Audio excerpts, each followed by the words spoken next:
Hello friends, स्वागत है आप सभी का हमारे चैनल क्विक स्टडी में। मैं कमाल बेस्ट। इस वीडियो के माध्यम से दोस्तों आपके यहाँ पर कराऊंगा आर्मी के महत्वपूर्ण क्वेश्चन को दोस्तों, जो आपके बार बार पूछे गए हैं और जिनकी बहुत बहुत पूछे जाने की संभावनाएं हैं। आराम से आप इन क्वेश्चन को देखेंगे दोस्तों और सभी क्वेश्चन के जवाब देंगे। यहाँ पर आपको सामान्य ज्ञान और विज्ञान के क्वेश्चन मिलेंगे जो बहुतायत एग्जाम में पूछे गए हैं।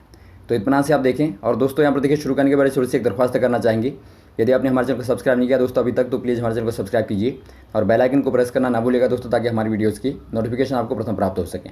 तो आइए शुरू करते हैं। आराम से आप क्वेश्चन को देखें। पहला क्वेश्चन दोस्तों यहाँ पर देखता है आपको, किस शासक के द्वारा ग्रांड ट्रंक रोड का निर्माण कराया गया।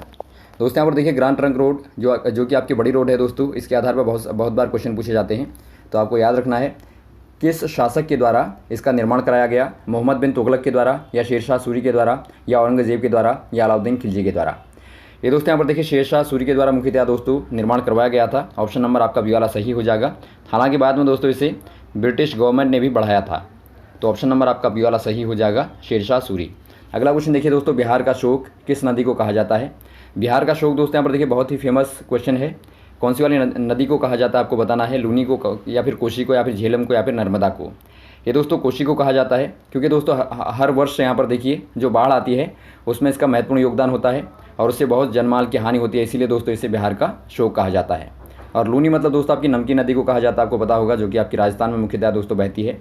अगला क्वेश्चन यहाँ पर देखिए, रविंद्रनाथ टैगोर ने भारत के राष्ट्रीय गान के अलावा किस देश का राष्ट्रीय गान लिखा है। दोस्तों यहाँ पर देखिए, रविंद्रनाथ टैगोर ने दोस्तों दो देशों के राष्ट्रीय गान लिखे हैं। पहला भारत का हो गया दोस्तों, जनगण मन। दूसरा कौन से वाले देश का है आपको बताना है। पाकिस्तान का है, बांग्लादेश का है, नेपाल का है, या फिर चीन का है। ये दोस्तों बांग्लादेश का है। ऑप्शन नंबर आपका बी वाला सही हो जाएगा, बांग्लादेश का। हमार सोनार बांग्ला करके दोस्तों लिखा गया है। अगला क्वेश्चन देखिए दोस्तों, मुख्यमंत्री की नियुक्ति कौन करता है। आपको बताना है दोस्तों मुख्यमंत्री की नियुक्ति किसके द्वारा की जाती है। राष्ट्रपति के द्वारा, या प्रधानमंत्री के द्वारा, या राज्यपाल के द्वारा, या फिर न्यायाधीश के द्वारा। ये दोस्तों राज्यपाल के द्वारा की जाती है। ऑप्शन नंबर आपका सी वाला सही हो जाएगा, राज्यपाल के द्वारा। अगला क्वेश्चन देखिए दोस्तों, नागालैंड भारत का विधिवत राज्य कब बना। आपको बताना है दोस्तों, नागालैंड भारत का विधिवत राज्य कब बना, कब स्वीकृति मिली। ये आपका 1963 में, या 1965 में, या 1973 में, या 1975 में। ये दोस्तों आपके यहाँ पर हो जाएगा 1963 में दोस्तों, 1963 में। ऑप्शन नंबर आपका पहला वाला सही हो जाएगा। अगला क्वेश्चन देखिए दोस्तों, ऐ मेरे वतन के लोगों गीत किसके द्वारा लिखा गया। दोस्तों यहाँ पर देखिए, ऐ मेरे वतन के लोगों बहुत ही अच्छा देशभक्ति गीत है दोस्तों, और बहुत ज़्यादा गाया जाता है। तो आपको बताना है इसके रचयिता कौन है। बंकिम चंद्र चटर्जी होंगे, या रविंद्रनाथ टैगोर होंगे, या प्रदीप होंगे, या रामधारी सिंह दिनकर होंगे। ये दोस्तों प्रदीप हो जाएंगे। ऑप्शन नंबर आपका सी वाला सही हो जाएगा। और वैसे ही दोस्तों आपको पता होगा बंकिम चंद्र चटर्जी के द्वारा कौन सा लिखा गया दोस्तों, सारे जहाँ से अच्छा, जो कि हमारा राष्ट्रीय गीत दोस्तों कहा जाता है। राष्ट्रीय गीत सारे जहाँ से अच्छा। और गान दोस्तों टैगोर जी अभी आपको बता दिया गया। और जो यहाँ पर ए मेरे वतन के लोग है, ये प्रदीप जी के द्वारा लिखा गया है। अगला क्वेश्चन देखिए दोस्तों, प्रथम भारतीय फिल्म राजा हरिश्चंद्र किसके द्वारा बनाई गई। ये क्वेश्चन दोस्तों बार बार आता है आपका। दादा साहेब फाल्के पुरस्कार के आधार पर भी दोस्तों ये क्वेश्चन आपका आता है। तो किसके द्वारा बनाई गई आपको बताना है। दादा साहेब फाल्के के द्वारा, या श्याम बेनेगल के द्वारा, या गुरुदत्त के द्वारा, या वी शांताराम के द्वारा। ये दोस्तों यहाँ पर देखिए, दादा साहेब फाल्के के द्वारा बनाई गई दोस्तों। ये हमारे भारत के प्रथम निर्देशक के रूप में माने जाते हैं दोस्तों, और इन्हीं के द्वारा प्रथम फिल्म राजा हरिश्चंद्र दोस्तों, जो कि एक मूक फिल्म थी, बनाई गई थी। अगला क्वेश्चन देखिए दोस्तों, कंचनजंगा पर्वत शिखर कहाँ पर स्थित है। आपको बताना है दोस्तों, जो आपका बहुत ही बड़ा कंचनजंगा पर्वत शिखर है दोस्तों, वो कहाँ पर स्थित है आपको बताना है। असम में, या सिक्किम में, या हिमाचल में, या उत्तराखंड में। ये दोस्तों सिक्किम में स्थित हो जाएगा। ऑप्शन नंबर आपका बी वाला सही हो जाएगा, सिक्किम में। अगला क्वेश्चन देखिए दोस्तों, आपके सामान्य विज्ञान के क्वेश्चन हैं। पहला क्वेश्चन देखता है दोस्तों आपको, रासायनिक रूप से गन्ने का शर्करा है। दोस्तों यहाँ पर देखिए, गन्ने में कौन सी वाली शर्करा पाई जाती है, शुगर पाई जाती है, आपको बताना है। ग्लूकोज, या फ्रक्टोज, या सुक्रोज, या फिर कोई नहीं। ये दोस्तों आपके यहाँ पर हो जाएगी सुक्रोज दोस्तों। ऑप्शन नंबर आपका सी वाला सही हो जाएगा। इसका यहाँ पर यदि आपको फॉर्मूला पूछा जाता है तो आपका क्या होता है दोस्तों, C11H22O11 होता है दोस्तों। तो ये आपके सुक्रोज है। और यदि दोस्तों आपको शहद में पूछा जाता है तो आपका शहद में फ्रक्टोज पाई जाती है। तो शहद में भी दोस्तों आपका कभी आ सकता है, तो आप याद रखेंगे। अगला क्वेश्चन देखिए दोस्तों, पेप्सिन क्या है।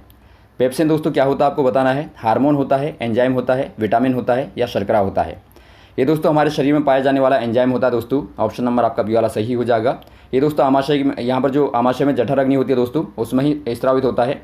और इसके द्वारा दोस्तों प्रोटीन का पाचन होता है। प्रोटीन को दोस्तों पेप्टाइड में बदला जाता है। तो आप याद रखेंगे, ये दोस्तों एक एंजाइम है जो कि प्रोटीन का पाचन करता है दोस्तों।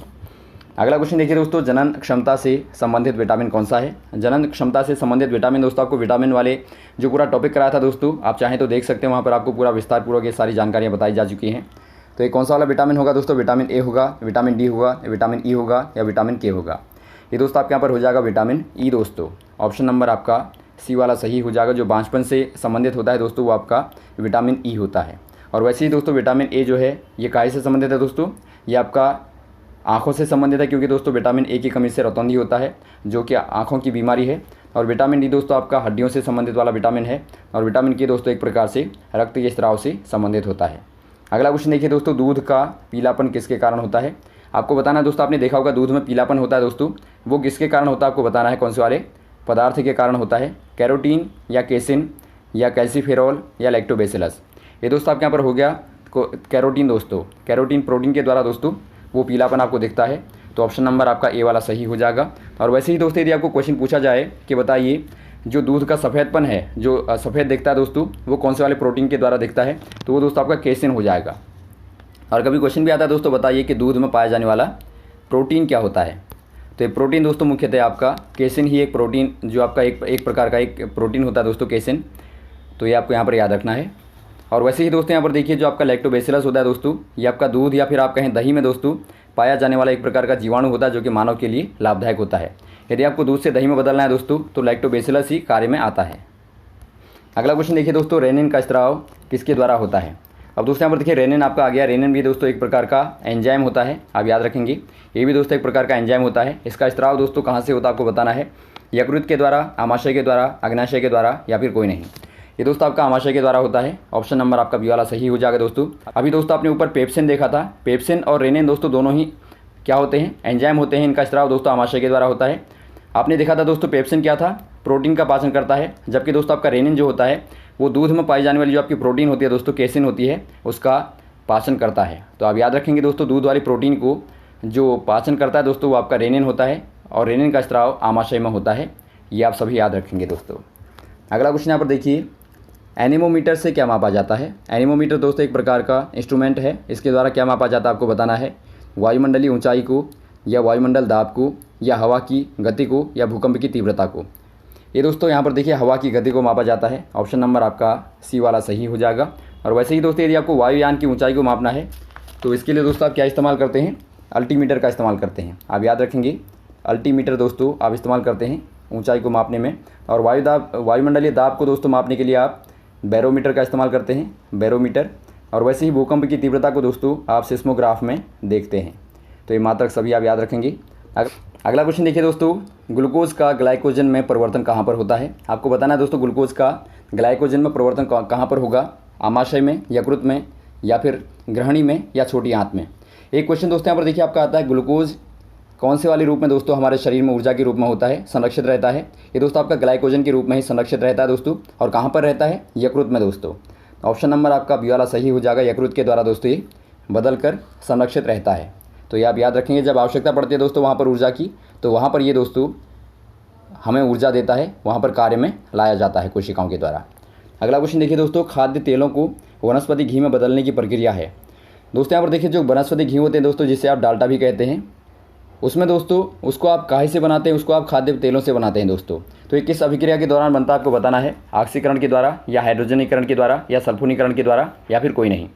ये दोस्तों हाइड्रोजनीकरण के द्वारा बनता है। अर्थात हाइड्रोजन की रिएक्शन दोस्तों आप एक प्रकार से उत्प्रेरक के रूप में इस्तेमाल करते हैं आप H2 को। तो इसके द्वारा दोस्तों खाद्य तेलों को यहाँ पर घी में बदला जाता है दोस्तों, वनस्पति घी में बदला जाता है। अगला क्वेश्चन देखिए दोस्तों, सूर्य ग्रहण में सूर्य का कौन सा वाला भाग दिखाई देता है? दोस्तों यहाँ पर देखिए जब सूर्य ग्रहण होता है दोस्तों, पूरी तरह से सूर्य ढक लिया जाता है, तो उसमें दोस्तों एक भाग दिखाई देता है फिर भी वलय के आकार का। तो आपको बताना है सूर्य का कौन सा वाला भाग आपको दिखाई देता है। ये आपका नाभिक होगा या किरीट होगा या मध्य होगा या कोई नहीं?